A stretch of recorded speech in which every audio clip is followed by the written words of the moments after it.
En 1945, Jung definió la sombra como lo que una persona no desea ser, el aspecto negativo de su personalidad.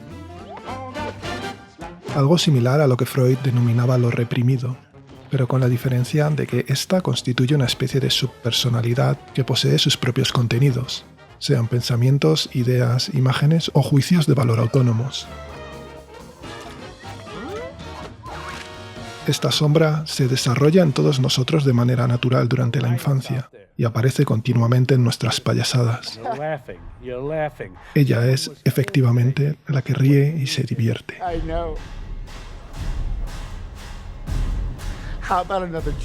Baste esta somera descripción para comprender que el claro sustrato junguiano que vertebra Joker Folia D ya estaba en la anterior entrega dirigida por Todd Phillips.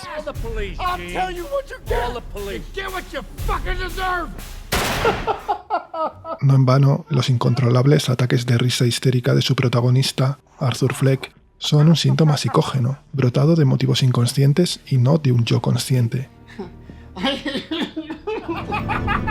Phillips recoge lo allí hecho y lo amplía con inteligencia en una segunda parte que comienza justo donde aquella acabó, tanto en términos de historia como de discurso, pues aquí el Guasón no es solo la expresión del inconsciente de Fleck, también es el reflejo de una psique colectiva.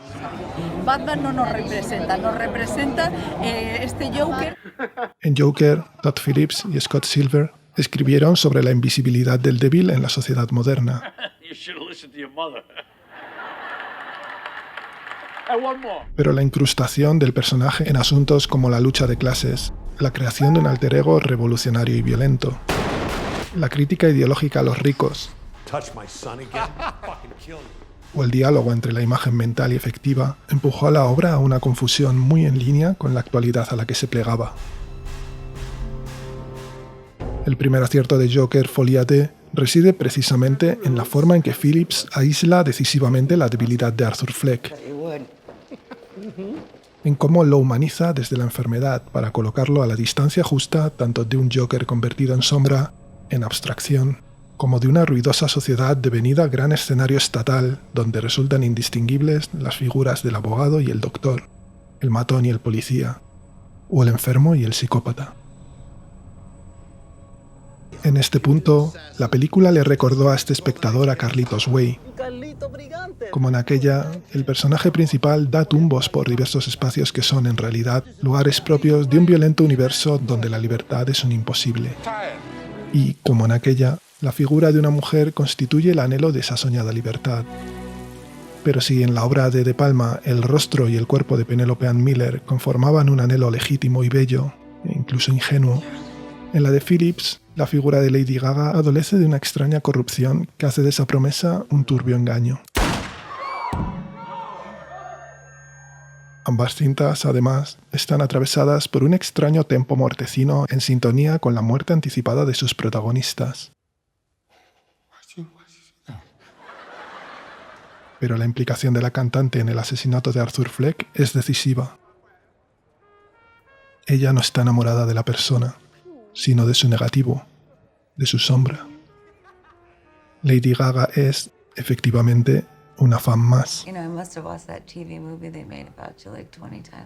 lo que se antoja una lectura apasionante del personaje arlequinado, siempre seducido por una forma de mal que, en esta ocasión, y para su decepción y el de tanto espectador, solo se hace carne en el anticlimático cierre.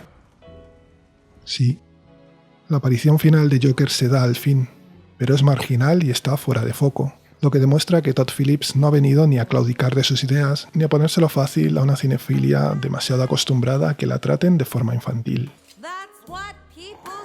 En esa escena última, la personificación del abstracto mal implica la destrucción del hombre bueno, de un Arthur Fleck que ha vivido todo el film bajo el engaño de su partener. El uso de la palabra francesa me parece pertinente aquí, pues no es casual ni el título del film ni la aparición desde la primera fuga mental del protagonista de Pepe Le Pew. Guess who? Aquella mofeta que se veía a sí misma como un conquistador francés, capaz de seducir a una gata con disfraz que le rechazaba con vehemencia. Your lover. Lee Quinzel es, claro, la gatita Penélope. Representa lo que no es y colma la fantasía de alguien por quien siente asco. Una emoción compartida con un fan del que se erige agente de su inconsciente. You're right. Let's give the people what they want. Carl Gustav Jung explicó en Lo inconsciente que esta psique comunal posee una gran fuerza, ya que está relacionada con unas realidades sobrenaturales que siempre fueron aceptadas de forma colectiva, como por ejemplo los dioses y los demonios. A estas imágenes Jung las llama dominantes, pues se han perpetuado en el tiempo sin perder poder a pesar de la laicidad de las sociedades modernas. A partir de la Ilustración, recuerda el psiquiatra, se empezó a pensar que los dioses no existían realmente, que solo eran proyecciones, de modo que se pasó a fulminarlos. Sin embargo, su función psicológica persistió, alojada en el inconsciente de la sociedad.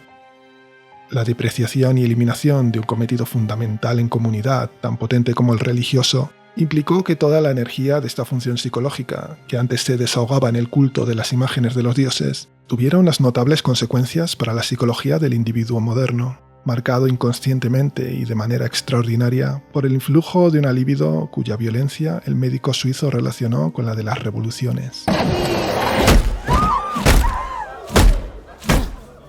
Por tanto, podemos decir que Todd Phillips ha usado el presupuesto magnífico de un film hollywoodiense de superhéroes para dar forma en imágenes, ni más ni menos que a la psique colectiva occidental, tan violenta ella.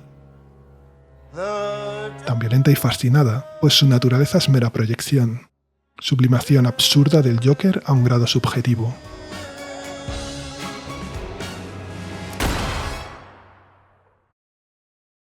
Arthur Fleck is a monster. Estas deformaciones de la imagen, que andan en sintonía con las citadas líneas dominantes, no se han de ahogar simplemente, sino que se han de someter a una cuidadosa ponderación para que la persona en cuestión distinga el yo de lo que es no yo, o psique colectiva, de modo que pueda controlar este último elemento.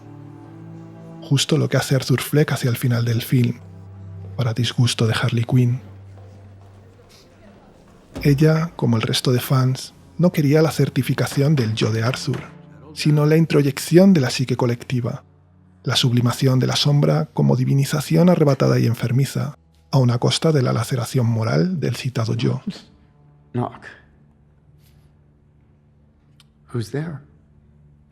Esta dicotomía entre la realidad psicológica efectiva, o sea, activa, y su concreción, su materialización, que implica la muerte de la persona, Arthur Fleck, who? es una constante del mundo espectacular, devenido escenario de la sombra colectiva.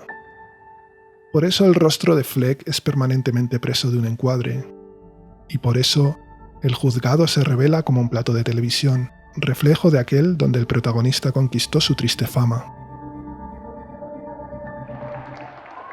Este escenario juzgado es el plató de un sistema burocratizado, kafkiano, donde gobierno y Estado son indistinguibles y el hombre, como ser político, ha sido abandonado.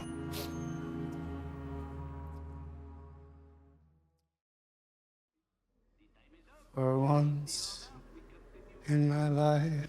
Si Arthur Fleck resucita al conocer a Lee, es porque en ella encuentra una vinculación necesaria. Por eso también Phillips pone el foco en sus relaciones personales con el resto de presos de la cárcel.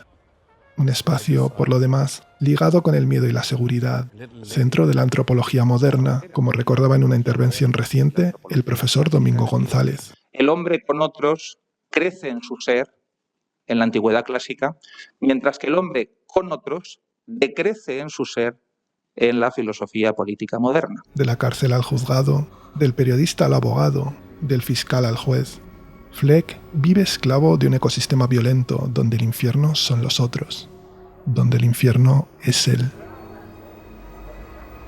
Excuse me. Su caída, la asunción de sus faltas, Fucking miserable life. no pueden sino remitir al antiguo universo de la cristiandad, roto en nombre del moderno modelo estatal, aparente paradoja del pluralismo, que diría el profesor Miguel Ayuso, ya que es ajeno a la pluralidad, al tender a una unicidad que en nada se toca con la unidad.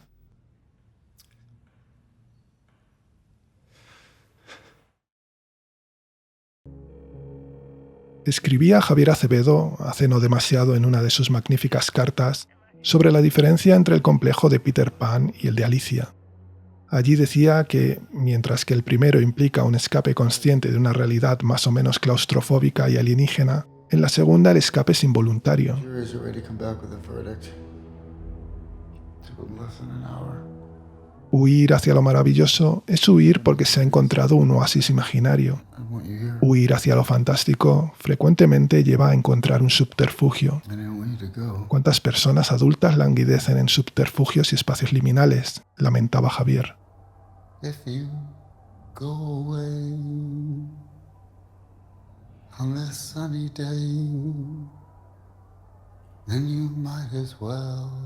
Álvaro Dors escribió que el mismo uso de la palabra sujeto en vez de persona es moderno y que fue generalizado por Kant. Para él es evidente que la conversión del adjetivo de significación pasiva, de sujetar, en substantivo activo, se halla en relación con el moderno antropocentrismo individualista. And the day was young. En su carta, Acevedo subrayaba justamente la distancia insalvable entre el yo y el individualismo. Un individualismo al que es empujado Arthur Fleck, precisamente a expensas de su yo, hundido en favor de una psique colectiva que solo puede aspirar a un ideal. En el mundo moderno, escribió Ayuso, hay pluralismo y no pluralidad, unitarismo y no unidad, y unos y otras se desenvuelven en planos diferentes entre los que no cabe encuentro.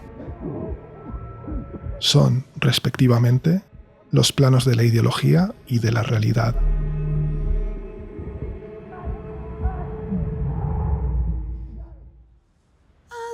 Joker Folie 2 es muy superior a la anterior entrega porque, ya desde el título, realiza una división a dos entre el hombre y la máscara, I don't want to sing anymore. la psique individual y la colectiva, el individuo y el individualismo, y el realismo y la ideología, para dar cuerpo, ni más ni menos, que a la esencia gnóstica de la modernidad, marcada por una libertad de raíces lejanas y profundas, luciferinas y adánicas, que diría Danilo Castellano, relacionadas con el racionalismo. Es la libertad que defiende Lee Wiesel, convertida en una Eva tentadora, negadora en última instancia del libre albedrío de Fleck al impedir su conciencia de mal. Who's there? Pues es esa, precisamente, la esencia protestante de la modernidad. No la defensa de la libertad de conciencia, sino la defensa de una libertad de la conciencia. Arthur Fleck, who?